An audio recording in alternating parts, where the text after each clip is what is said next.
Well, here we are, wrapping another day, getting ready to head out to the day job at night. Delivery.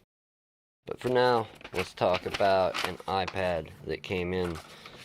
It works, it charges, it does not charge with the customer's cable, and I told her, whether you agree or not, that go get yourself an Apple branded cable. This one was essentially brand new and stopped working.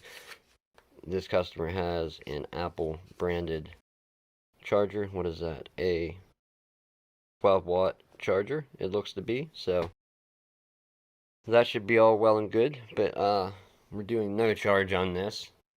She had concerns that she was out of storage and it was just an app notifying her, like one of the cleaner, Slim Cleaner Plus or Smart Cleaner Pro or one of those type things.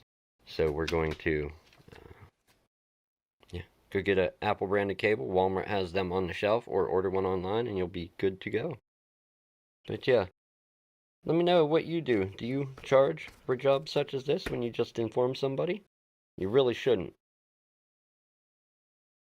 I know I wouldn't want to be charged if all I needed to know was, hey, my cable's bad. We did test the power brick with our known working cable here in the shop, and also tested this cable with a known working adapter. This works to charge with a different cable. This does not work at all with the customer's adapter or our adapter. So yeah. Anyhow, that's a little tidbit for today. Thank you for tuning and watching.